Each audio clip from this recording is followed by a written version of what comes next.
हम लोग को रोजगार का सवाल है।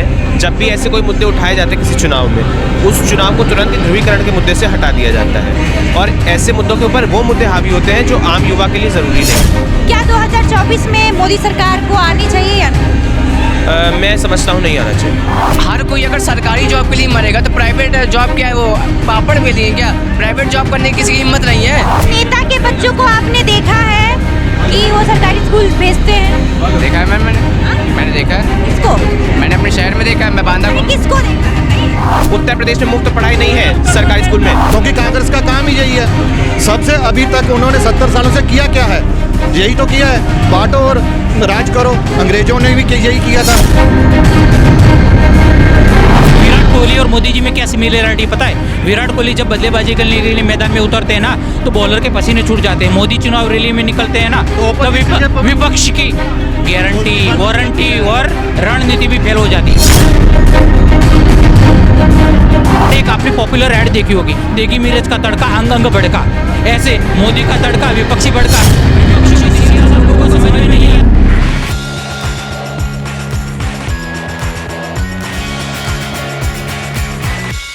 नमस्कार, मैं शिखा, आप सभी का स्वागत है भैया जी गजब में। एक बार फिर से मैं लोगों के बीच मौजूद हूँ जानने के लिए कि 2024 में वो क्या चाहते हैं। खैर, राम मंदिर का मुद्दा जो है वो गर्म है और राम मंदिर पे सियासत जारी है। मतलब लोग राजनीति करने से बाज नहीं आ रहे हैं। विपक्ष कह रही है कि राम मंदिर पे भाजपा राजनीति कर रही है, वही भाजपा कह रही है कि विपक्ष को राम मंदिर की जरा भी परवाह नहीं है।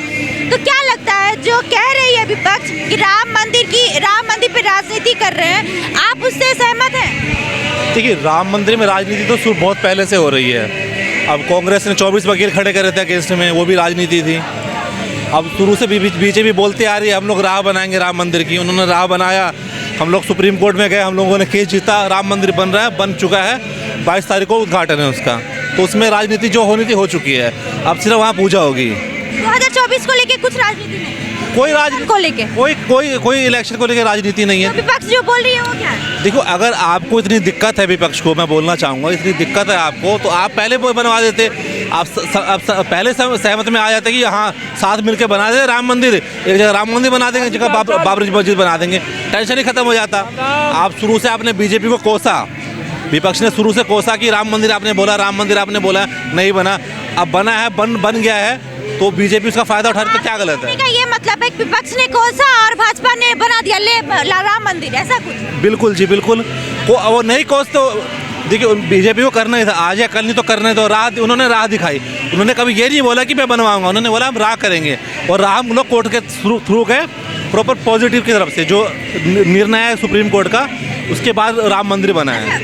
उदयनिधि स्टालिन के बारे में सुना है आप? जी सुना है। मैं कौन है वो? जी, तमिलनाडु के नेता ये। हाँ। जी, तो उन्होंने सनातन के बारे में कुछ बयान दिया था कि सनातन कोरोना है या वायरस है, तो इसको किस तरीके से देखो मैम, ये शुरू से आते आ रहा है कि हिंदू धर्म को कुछ भी बुरा बोलो। आप किसी अगर विशेष धर्म के बारे में कुछ बोल दोगे तो आपका गर्दन कट जाएगा। ऐसा होता है? होता है जी। आप किसी विशेष धर्म के बारे में बोल के देख लो, आपका गर्दन कट जाएगा। हिंदू धर्म के व्यक्ति काफ़ी सहिष्णु हैं। हम लोग को कुछ बोल रहा है, सबको यही भोगना है। अगर वो मरेगा तो उसके पीछे राम राम ही बोलेंगे, राम नाम सत्य है, वो भी हिंदू धर्म का ही पार्ट है। इसके अलावा कुछ थोड़ा ना बोला जाएगा। वो अभी प्रधानमंत्री से मिले। देखिए, प्रधानमंत्री सबके प्रधानमंत्री है। वो किसके जो व्यक्तिगत जो उसने टिप्पणी करी है उस पर प्रधानमंत्री को डायरेक्टली नहीं बोलेंगे। वो देश की जनता जवाब देगी उनको वोट में। इन्होंने क्या बोला है, जो तमिलनाडु की जनता है वो जवाब देगी उनको कि आपने हमारे बारे में ऐसा बोला, हिंदुओं के बारे में, आप सत्ता से बाहर जाइए। यही होने वाला है। लेकिन काफ़ी हंसते हुए मिले हैं प्रधानमंत्री, तो वो काफ़ी वीडियो जो है और फोटो वायरल हो रहे हैं। देखिए, प्रधानमंत्री, मैंने पहले कहा ना, प्रधानमंत्री देश के प्रधानमंत्री हैं, वो तो हंस के मिलेंगे ना किसी से। उनका कोई दुश्मन भी होगा तो भी उनको उनसे हंस के मिलेंगे। अगर वो प्रधानमंत्री पाकिस्तान के उससे मिलते हैं प्रधानमंत्री, तो भी हंस के मिलते हैं। तो ये तो अब है तो हमारे देश के बच्चे ही ना। और वीडियो जो है और फोटो है प्रधानमंत्री का, वो वायरल हो रहा है। वो लक्षद्वीप में घूमने के लिए गए थे, तो विपक्ष जो है वो कह रहे हैं घुमक्कर प्रधानमंत्री हैं, घूमते ही रहते। लक्षद्वीप में अगर वो जा रहे हैं तो कल को लक्षद्वीप की मैम जो टूरिज्म है वही बढ़ेगी कि हमारे प्रधानमंत्री वहाँ जा रहे हैं। वो एक मैसेज दे रहे हैं कि हमारे, अगर आप मालदीव जा रहे हो, किसी बाहर देश में जा रहे हो समुद्र घूमने। लोगों का कहना है कि अभी देश में बहुत मुद्दे हैं जिस पे प्रधानमंत्री को बोलना चाहिए सामने आके, तो उस पर क्यों नहीं बोल रहे? मैं देखिए मुद्दे हमेशा रहेंगे, मुद्दे कभी ख़त्म नहीं होंगे। 140 करोड़ लोग हैं हम लोग, तो मुद्दे ऐसा नहीं कभी ख़त्म हो जाएंगे। ख़त्म हमेशा कुछ ना कुछ मुद्दा लगा ही रहेगा। क्योंकि अभी मेरे साथ युवा भी हैं, इधर आइए जरा, क्या नाम है आपका? वंशा चतुर्वेदी। आपको क्या लगता है कि बेरोजगारी, महंगाई, ये सारी चीजें हैं युवाओं?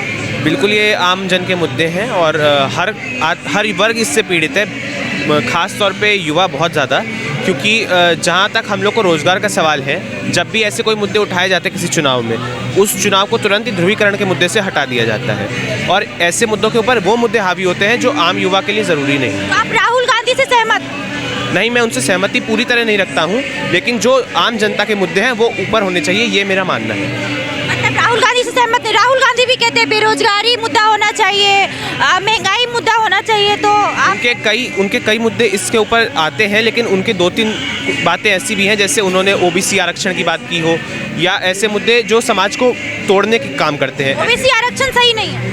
ओबीसी आरक्षण होना चाहिए, लेकिन उसके लिए आपको जातिगत जनगणना करनी पड़ेगी। जब जनगणना ही अभी तक सरकार ने नहीं कराई है, तो जातिगत जनगणना तो उसके बाद की बात है। जातिगत जनगणना के बारे में आप क्या जानते हैं? ये तो मोदी जी भी 2014 से पहले उन्होंने भी कहा था कि हम आएंगे सत्ते में तो हम जातिगत जनगणना करवाएंगे, और इसकी पहल अभी इंडिया अलायंस वालों ने कर दी है। बिहार में जातिगत जनगणना हो चुका है, तो आप इसको लेके क्या कहना चाहेंगे? मोदी जी को करवाना चाहिए या नहीं करवाना? जनगणना तो होनी ही चाहिए, और अगर जातिगत जनगणना होती है तो उससे आरक्षण को बल मिलेगा, और यह चीज़ समाज में जो अभी अस्थिरता फैली हुई है और बंटवारा जो हुआ है समाज में, उसको बहुत हद तक कम भी किया जा सकता है, और जो वंचित वर्ग है उनको भी इससे काफ़ी बल। आप जनरल कैटेगरी के हैं, राइट?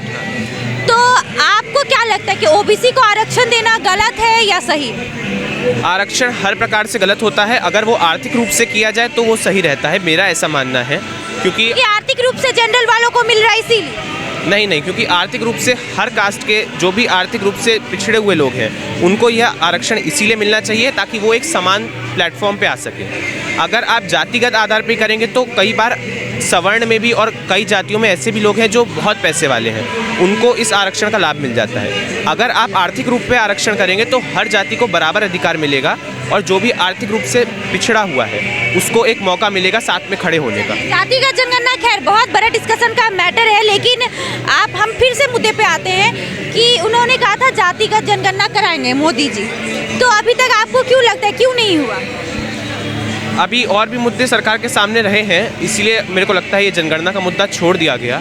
जैसे अभी कोविड पैंडेमिक था, या उसके बाद अर्थव्यवस्था को संभालने का जो काम रहा हो, उसमें भी सरकार को लगा होगा कि यह मुद्दे पहले हैं, प्राथमिकता के मुद्दे हैं, इसीलिए शायद इन मुद्दों के ऊपर जातिगत जनगणना को नहीं सोचा गया होगा। तो आपको लग रहा है कि कोरोना के बाद या कोरोना से पहले ही अर्थव्यवस्था डगमगाई है? हाँ, अर्थव्यवस्था में बहुत हद तक गिरावट आई थी, अभी उसको मजबूती के साथ खड़ा करने की कोशिश चल रही है, और इसमें मैं बोलूँगा किसी सरकार का इतना उपयोग नहीं रहा है। जहाँ तक कि भारत के लोग हैं, उन्होंने ही इस अर्थव्यवस्था को मजबूत करने की कोशिश की है।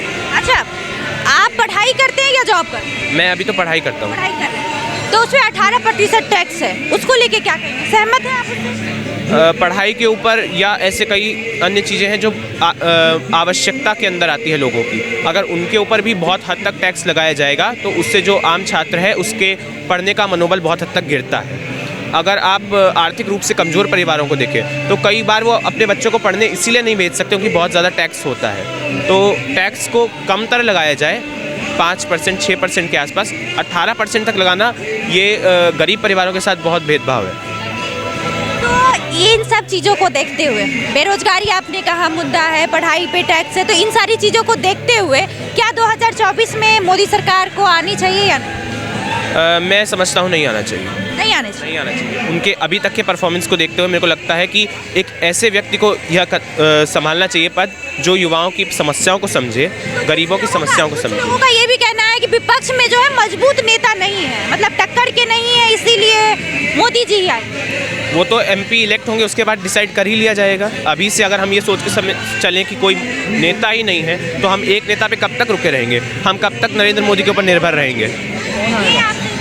नहीं तो मोदी जी अगर नहीं आ रहे तो कौन आना चाहिए हमको? भाई साहब ये भी बता, पार्टी तो बहुत है। अभी हम भले ही इन लोग के पास भी चेहरा नहीं है, भाजपा में भी कई ऐसे चेहरे हैं जो कुशल नेतृत्व रखते हैं।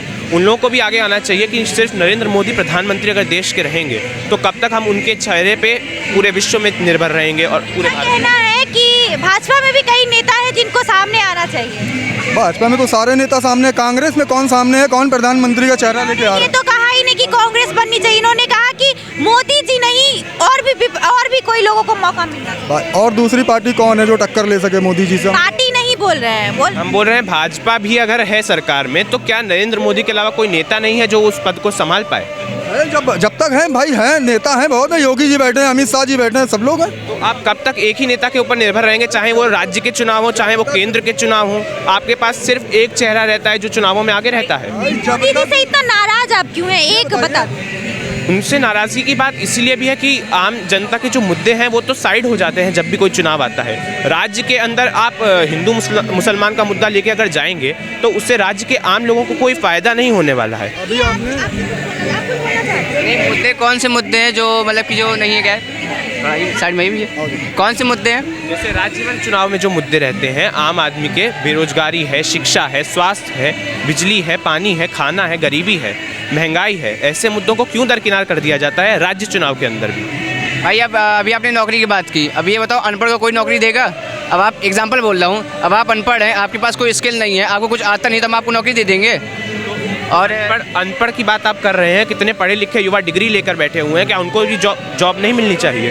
भाई ये बताओ, हर कोई अगर सरकारी जॉब के लिए मरेगा तो प्राइवेट जॉब क्या है, वो पापड़ बेली है क्या? प्राइवेट जॉब करने की किसी की हिम्मत नहीं है, ये बताओ। सरकारी जॉब की बात किसने की है? आप ही ने ये मुद्दा शुरू किया ना। मैंने सरकारी जॉब तो बोला नहीं, जॉब इकट्ठा लाना। जॉब का मतलब ये नहीं कि सिर्फ सरकारी नौकरी। भाई प्राइवेट सेक्टर में अप्लाई करो, प्राइवेट सेक्टर में इतनी सारी जॉब निकलती हैं, कहीं भी जाके अप्लाई करो। मेरा सवाल है, अनपढ़ अगर मान लीजिए कि राबड़ी देवी थी, अनपढ़ थी, एक पूरा राज्य को संभाला, अगर आप शिक्षा पे 18% टैक्स लेंगे तो क्या गरीब बच्चा पढ़ पाएगा?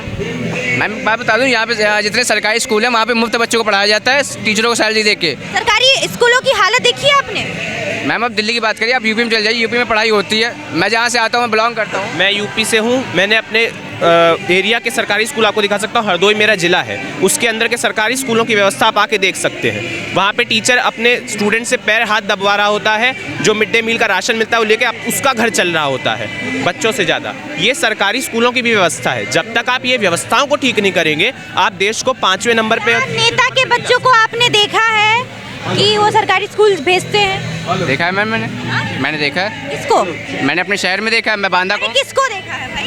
मैम मैंने आपने देखा है? भैया सरकार की आप बात नहीं, मुझे बताइए, किसी MP MLA, किसी मुखिया के बेटे को, बच्चों को देखा है? नहीं, MP MLA के बच्चों को मैंने। मुखिया के बच्चों को मुखिया के बच्चे को देखा है? जी क्या करिए? मुखिया के बच्चे को देखा है? मुखिया का बच्चा जाता सरकारी स्कूल। आपने देखा है? मैंने कभी नहीं देखा। मेरे एरिया में 42 साल से एक ही परिवार का MLA बन रहे हैं। ये कहता है एक्सेप्शन हर जगह होती है, हो सकता है कोई मुखिया नेता MLA को भेजता हो, वो तो एक्सेप्शन है। पर इन जनरल जो है ये बात सही है कि पॉलिटिशियंस अपने बच्चों को गवर्नमेंट स्कूल में नहीं भेजते, ये तो इन जनरल बात है। ये बोल रहे हैं सरकारी। पर मेरे कहने का ये मतलब है, व्यूवर्स भी मेरे से नाराज होंगे कि भाई ऐसा क्यों बोल रही है, लेकिन मेरे कहने का ये मतलब, अगर आपकी सरकारी स्कूल में इतनी अच्छी व्यवस्था है तो आप ही आप कहाँ पढ़ाते बच्चे को?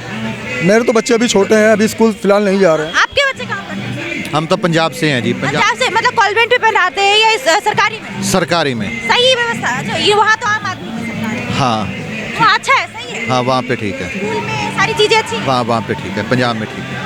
आप कहाँ से? मैं बिहार से हूँ। बिहार से। कैसी है सरकारी स्कूल की व्यवस्था? बहुत बुरा है। उत्तर प्रदेश में मुफ्त पढ़ाई नहीं है सरकारी स्कूल में। मैं उत्तर प्रदेश का रहने वाला हूँ। अभी देखो, गूगल खोलो, यूनिफॉर्म से लगा के बच्चे का खाना तक मिलता है उत्तर प्रदेश में प्राइमरी बच्चे को। मैं उत्तर प्रदेश का रहने वाला इंसान हूँ और अभी की बात करूँगा। ये बोल रहे हैं कांग्रेस राज में मैं पैदा नहीं हुआ था। मैं पैदा हुआ इस राज्य में जो गलतियाँ होंगी उसको बताना मेरा काम है। लेकिन आप चाहते हैं कि 9 साल का बच्चा है, 9.5 साल हुए बीजेपी है, 9.5 साल हुए बीजेपी। यूपी सरकार, राज्य सरकार की बात हो रही है, केंद्र सरकार की बात नहीं हो रही। यहाँ पहले आप सुनो, यहाँ पे राज्य सरकार का मुद्दा चल रहा है, आप केंद्र सरकार की बात कर रहे हो। यहाँ बिहार की बात हो रही थी तो राज्य सरकार की बात हो रही है ना। इन्होंने कहा कि भाई भाजपा में भी बहुत सारी चीजें अच्छी है, हमें कांग्रेस की सरकार नहीं चाहिए, हमें भाजपा में ही कुछ चीजें अच्छी चाहिए, जो चीजें बुरी हो रही है। बिल्कुल यही बात है। देखो जिस चीज की कमियां है वो सरकार से मांग करनी चाहिए। वही तो ये भी सुन लो जिस चीज की कमियां है, लेकिन आज ये नहीं हो रहा कि एक बच्चे से एक टीचर पैर दबा रहा सरकारी स्कूल में बैठ कर, ऐसा नहीं होता, ये झूठ है। ये चीजें आपको नहीं मानना तो उसमें आपका व्यक्तिगत वो सोचना है। मैंने जो चीजें देखी है उसको बोलना मेरा काम है। आजमगढ़ जिले अच्छा, मोदी जी का कुछ तो काम आपको अच्छा लगा? मोदी जी ने जो अभी अर्थव्यवस्था को संभालने का काम किया और वैश्विक स्तर पे जो उनकी फॉरेन पॉलिसी है, जिसमें उन्होंने विदेश नीति उनकी जो बाकी देशों के साथ उन्होंने संबंध बनाए हैं, ऐसे कई काम है जो उन्होंने अच्छे किए हैं। इसके साथ इंफ्रास्ट्रक्चर का जो डेवलपमेंट है, जितने एक्सप्रेसवेज हों, रोडवेज हों, वो उन्होंने अच्छे किए हैं। लेकिन जहाँ पे उनकी खामियां हैं, उन खामियों को बताना ये काम है मेरा। एक जिम्मेदार नागरिक होने के नाते हमें सरकार की अच्छी और बुरी चीजें दोनों गिनवानी चाहिए। खैर, आपको ऐसा लगता है कि कुछ लोग अंधभक्त जैसा काम करते हैं? अभी एक एग्जांपल आप देख के गई हैं। यहाँ पे अंधभक्त की परिभाषा बताइए आप। अंधभक्त की परिभाषा वो होती है जो एक चीज को सही ही गिनेगा, खाली उसको कभी भी सरकार की कोई भी कमी है उसको नजरअंदाज करते हुए वो बस सरकार के गुणगान कर रहा है। नहीं, कुछ लोग कहते हैं कि सरकार की कमी बताना मतलब आप सरकार को पसंद नहीं करते। पसंद नहीं कर रहे, तो वो चीज़ गलत है। हमारा काम है कि मतलब जैसे भी सरकार अगर कोई सेक्टर में अगर पीछे है तो हमें उस गलतियों को ऊपर लाना है, ताकि सरकार को हमारी बात पहुंचे, तब उस पर काम कर सके। या ना कि जहाँ पे सरकार अच्छा है तो उसकी तारीफ भी कर रहे हैं, जहाँ खराब है उसकी भी तारीफ कर रहे हैं, तो वो चलता जा रहा है। वैसा नहीं होना चाहिए। इनसे सहमत जो असली मुद्दे हैं उन पर बात होनी चाहिए। शिक्षा हो, स्वास्थ्य हो, उसमें बात होनी चाहिए, जो कि बात हो ही नहीं रही है। केजरीवाल को लेके क्या सोचते हैं? जो कहा वो तो वो नहीं है, जो कहा था कि मैं वैसा हूँ वो तो नहीं है, ये तो है। उन मुद्दों पे तो उन्होंने स्टैंड लिया ही नहीं है। वो तो सिर्फ सत्ता हथियाने के लिए थी कि दिल्ली की सत्ता हासिल करनी है, और उन्होंने की। झूठ का पलंदा उनके हाथ में है, झूठ बोलते हैं। हिंदुस्तान में क्या, जितना झूठ को कहते हैं, जितने ज़ोर से बोलेंगे तो लोगों को बारी बारी झूठ को बोलेंगे तो वो लोगों को सच लगने लग जाता है कि नहीं ये बंदा सही है। ठीक है ना, यही प्रोपोगंडा शुरू से चलता आ रहा है। लोगों को, अवाम को, इंडियंस को, भारतीयों को गुमराह करने की साजिशें चल रही हैं। हम ये चाहते हैं कि सुशासन हो, सबका विकास। मोदी जी जो कह रहे हैं कि सबका साथ सबका विकास, इसमें हिंदू मुस्लिम का कोई एजेंडा ही नहीं है। वो देश के लिए काम कर रहे हैं। हमारे मुस्लिम भाई भी बहुत अच्छे हैं जो मोदी जी को चाहते हैं, कहते हैं कि मोदी सरकार हम वोट पाएंगे। ये तो कांग्रेस ओपोजिशन जो पार्टी है वो कहती है, ये हिंदू मुस्लिम करती है, क्योंकि कांग्रेस का काम ही यही है। सबसे अभी तक उन्होंने 70 सालों से किया क्या है, यही तो किया है, बांटो और राज करो। अंग्रेजों ने भी यही किया था कि इनको हिंदू मुस्लिम में बांटो, और पाकिस्तान 1947 में हमारे सामने है। बांग्लादेश हमारे अलग हो गया, भूटान अलग हो गया, नेपाल अलग हुआ। देश के तो टुकड़े कांग्रेस ने किए। मोदी जी तो अब इसको जोड़ने के लिए काम कर रहे हैं कि अभी पीओके कश्मीर जाने वाला था, कश्मीर में 370 धारा घटाई, कश्मीर में लिया। अब जाके पूछो, आपसे इनसे भी सवाल लेते हैं कि क्या लगता है ये जो बोल रहे हैं कि कांग्रेस हिंदू मुसलमान करती है और हिंदू मुसलमान से ही वो जी रही है, क्या आप इनसे सहमत हैं? देखिए, हिंदू मुसलमान नहीं होना चाहिए, मैं तो मानता हूँ। नहीं, वो करती है कांग्रेस। कौन? देखिए, कांग्रेस थी तो उसका एक समय ये तो था कि उसका वो टिल्टेड थी एक तरफ, वो दिखता था। जैसे मोदी जी बोलते सबका साथ सबका विकास, किसी का जब भी बोलते 140 करोड़ जनता, वो कोई धर्म और रीति नहीं, और जो भारतीय उनकी बात करते हैं वो होनी चाहिए। जो हमारे भारत का नहीं है, वो हमारे जो देश का नहीं है, वो किसी का भी नहीं हो सकता। लेकिन विपक्ष तो होना चाहिए। इनको क्या नहीं, विपक्ष ठीक है होना चाहिए। विपक्ष जितना स्ट्रांग होगा उतनी ही ओपोजिशन में अंदर हमारी जो सरकार है, लोकतंत्र मजबूत होगा। ठीक है ना, मोदी जी को सभी गालियां देते हैं पर हमें तो कोई फर्क नहीं पड़ता। मोदी जी को पनौती भी बोल दिया गया है। ऐसे कैसे पनौती है? जो काम देश के लिए, राहुल गांधी पनौती कैसे हो जाएंगे? राहुल गांधी क्या पप्पू है? इसको क्या पता है? इसको हमारी हिंदुस्तान का सही है, बिल्कुल नहीं सही है। देखिए, दोनों गलत है, पनौती हो या पप्पू, क्योंकि हमारे दोनों जिम्मेवार नेता हैं। आज मोदी जी प्रधानमंत्री हैं, उनका रिस्पेक्ट होना चाहिए। राहुल गांधी विपक्ष नेता है, उनके व्यू से हम सहमत हो सकते हैं, लेकिन किसी पे पर्सनल कमेंट नहीं होना चाहिए। या ये भी नहीं होना चाहिए कि जैसे अपने उपराष्ट्रपति का मजाक बनाया गया, वो भी नहीं होना चाहिए, वो भी बिल्कुल गलत है। राहुल गांधी के लिए कहते हैं इटली का पैदाइश है, आप मानते हैं? कैसे? इटली के हैं, इटली से पैदाइश है। ये सब वो भारत का नागरिक, देखिए वो MP हैं, और MP का मतलब कि उन्होंने नॉमिनेशन फाइल किया होगा, इसका मतलब कि भारत के वो नागरिक हैं, तो बिल्कुल नागरिक है। जो बोल रहा है वो झूठ बोल रहा है। वो तो बाहर, उनके पास तो दूसरा ब्रिटिश भी पासपोर्ट में, वहाँ के भी नागरिकता उनके पास है, भारत की भी है। उस हिसाब से तो अक्षय कुमार के भी थे। वो तो ठीक है, वो ये को कहते हैं कि हम इंडियन हैं, हमें इंडियन के राजसत्ता मिलनी चाहिए। ये वो सारी उम्र वो लगा ले, पप्पू ही रहेगा, वो देश का प्रधानमंत्री नहीं बन सकता, जितना मर्जी जोर लगा ले। पप्पू आपको ये सही लगता है कि पप्पू है वो हार्वर्ड बोलने का तो उनको बोलने का तो पता नहीं है मैंने क्या स्पीच देनी है, क्या कहना है इस मुद्दे पे। बिल्कुल ही सही बोल रहे हैं। जैसे बहुत सारी जगह हैं जहाँ जैसे आप देखिए जब वाजपेयी जी प्रधानमंत्री थे या जब सुषमा स्वराज विपक्ष की नेता थी, देखिए वो कैसे बोलती थी। भले वो विपक्ष में थी, मनमोहन सिंह की सरकार से उनकी असहमतियाँ थी, लेकिन कभी भी उन्होंने पर्सनल किसी को अटैक नहीं किया। अपनी बात से ही उन्होंने सारे मुद्दों को गिनवाती थी और रिस्पेक्ट करते हुए। वो होना चाहिए एक नेता में, वो दिखना चाहिए। आप में दिखना चाहिए कि अगर मोदी जी को मैं हटाऊं तो आपको क्यों लाऊं, वो दिखना चाहिए, जो कि नहीं दिखता है राहुल गांधी में। अभी विपक्ष के पास मुद्दा ही क्या है, उनके पास कोई मुद्दा तो है नहीं है, सिर्फ मोदी हटाओ मोदी हटाओ। ये कोई एजेंडा तो नहीं है कि मोदी हटाओ। जो देश के लिए काम कर रहा है, जनता सियानी हो चुकी है, उनको पता है कि जो देश के लिए काम करेगा हम उसको वोट पाएंगे। डेवलपमेंट के ऊपर वोट डाली है लोगों ने, तो डेवलपमेंट दिख नहीं रहा क्या? हाईवे के ऊपर चले जाओ, इंफ्रास्ट्रक्चर के ऊपर चलो, फाइनेंस के ऊपर चले जाओ। फॉरेन के अंदर हमारा जो पहले से अभी जो नाम ऊंचा किया मोदी जी के कारण हुआ है। पहले भारतीयों की कहाँ पे? नहीं लगता कि एक बार विपक्ष को भी मौका मिलना चाहिए?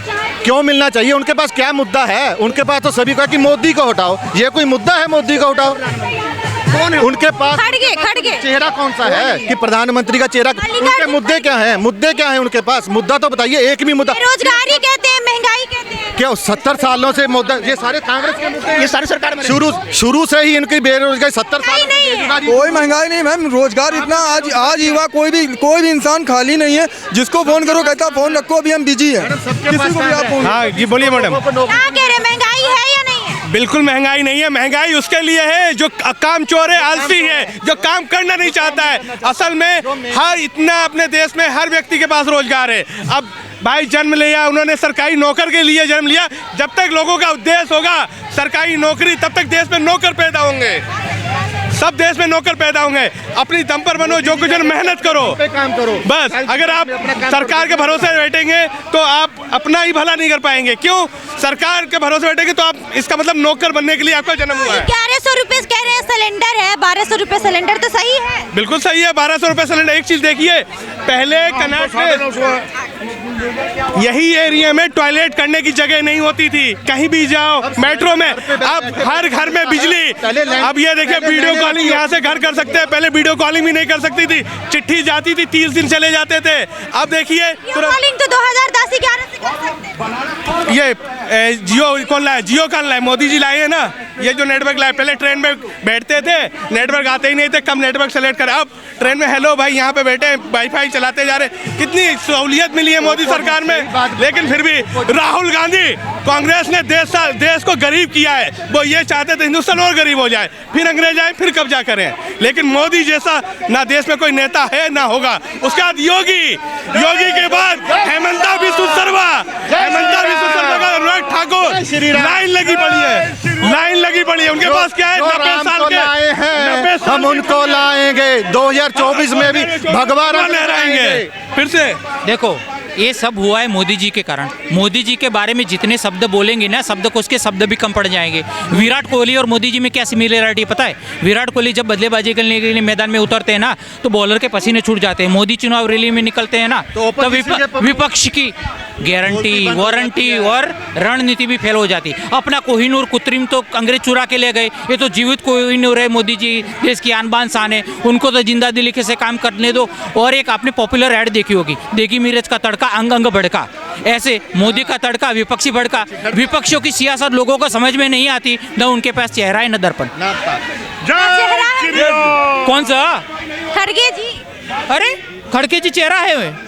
खड़गे बिल्कुल नहीं। जो उनका तो वो है, वो क्या बुझा हुआ पटाखा, ये सुतली बम होता बुझा हुआ होता है ना, वही खड़गे जी है। 90 साल का बताओ प्रेसिडेंट, ये कोई प्रेसिडेंट होता है? और एक ही वो चमचा, वो भी यानी गांधी परिवार का चमचा। अरे बनाना होता तो सचिन पायलट को बनाता, अशोक गहलोत को बनाते, तो मानते कि हाँ आप सबको लेकर चलते हैं।